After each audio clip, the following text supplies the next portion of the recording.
एक समय की बात है, फुसफुसाते जंगल के बीचों बीच हॉप्स नाम का एक छोटा सा खरगोश रहता था। हॉप्स के कान रेशमी, नाक फुर्तीली और उसकी छलांग तो बस किसी कस के लगी स्प्रिंग जैसी थी। फुसफुसाता जंगल एक जादुई जगह थी। पेड़ भेद भेद की बातें करते, फूल हवा में खिलखिलाते और धूप की किरणें जंगल के फर्श पर नाचती रहती।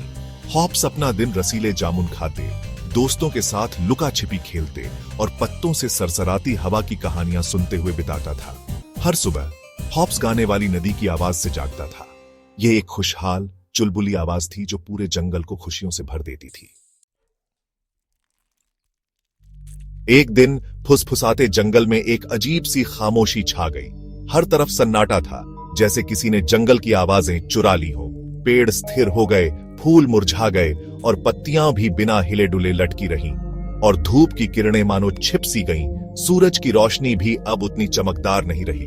गाने वाली नदी ने गाना बंद कर दिया था। हॉप्स इधर उधर उछलता कूदता रहा, लेकिन उसे कुछ समझ नहीं आ रहा था। उसकी नाक फड़क रही थी, जैसे वह कुछ सूंघने की कोशिश कर रहा हो, लेकिन उसके कान लटके हुए थे, उदासी से भरे हुए। क्या हुआ? उसने चुप फूलों से फुसफुसाते हुए पूछा, लेकिन कोई जवाब नहीं मिला। लेकिन फूलों ने बस अपने सिर झुका लिए। वे भी इस खामोशी से परेशान थे। उसने अपने दोस्त रोजी रॉबिन को एक शाखा पर उदास बैठा पाया। रोजी भी चुप था। रोजी, हॉप्स चीखा, गाने वाली नदी का क्या हुआ? क्यों सब कुछ इतना शांत है? ओह हॉप्स, रोजी ने दुखी होकर चहचहाया, ये बहुत बुरा हुआ है। एक बड़ा गुस्सैल पत्थर नदी में गिर गया है, जिससे पानी रुक गया है। अब नदी गा नहीं सकती और इसी कारण से पूरा जंगल उदास है। हमें कुछ करना होगा। हॉप्स को बहुत दुख हुआ। गाने वाली नदी फुसफुसाते जंगल का दिल थी। उसे कुछ करना ही था। वह नदी के पास गया और उस बड़े गुस्सैल पत्थर को देखा। यह बहुत बड़ा था। वह इसे कैसे हिला सकता था? तभी सैमी गिलहरी एक पेड़ से नीचे उतरी। क्या हुआ हॉप्स? उसने पूछा। उसकी झाड़ीदार पूंछ चिंता से फड़क रही थी। गाने वाली नदी बंद हो गई है। हॉप्स रोया, हमें इस पत्थर को हटाना होगा। भाग 4, जादुई धुन। सैमी ने पत्थर को देखा, फिर हॉप्स को। पत्थर बहुत बड़ा और भारी था। हम कर सकते हैं, वह चहचहाया, लेकिन हमें मदद चाहिए। हमें सबकी जरूरत है। वह एक पेड़ पर चढ़ गया और जंगल के सभी जानवरों को बुलाया। उसकी आवाज दूर दूर तक गूंजी। जल्द ही सभी जानवर पत्थर के चारों ओर इकट्ठा हो गए। वे सभी उत्सुक थे।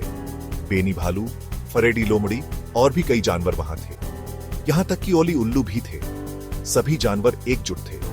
सबने मिलकर धक्का दिया, लेकिन पत्थर हिला तक नहीं। वे थक गए थे। हॉप्स के गालों पर एक आंसू लुढ़क गया। वह निराश था। क्या गाने वाली नदी फिर कभी गाएगी? सबने सोचा। अचानक उसके दिमाग में एक विचार आया। उसकी आंखें चमक उठी। सब लोग, वह चिल्लाया, चलो नदी का गाना गाते हैं। यह हमारी आखिरी उम्मीद है। और उन्होंने ऐसा ही किया। सभी जानवर एक साथ गाने लगे। उन्होंने गाने वाली नदी का खुशनुमा चुलबुला गाना गाया और उनके चेहरे पर मुस्कान थी। उनकी आवाजें एक जादुई धुन में मिल गई। ये एक अद्भुत क्षण था।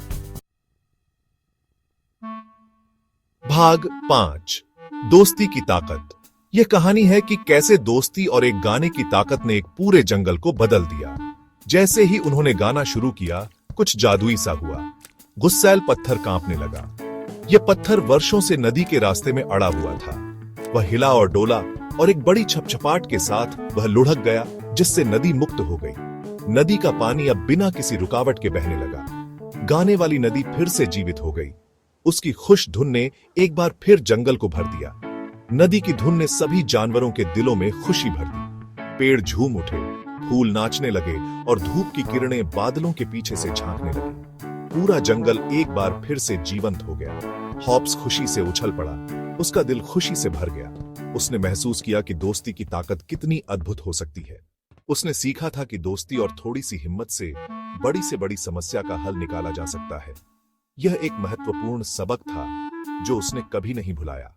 उस दिन से फुसफुसाते जंगल के जानवरों ने हमेशा उस दिन को याद रखा, जब उन्होंने अपनी दोस्ती और एक गाने की ताकत से एक पहाड़, या यूं कहें कि एक पत्थर को हटा दिया था। यह दिन हमेशा उनकी यादों में बसा रहेगा।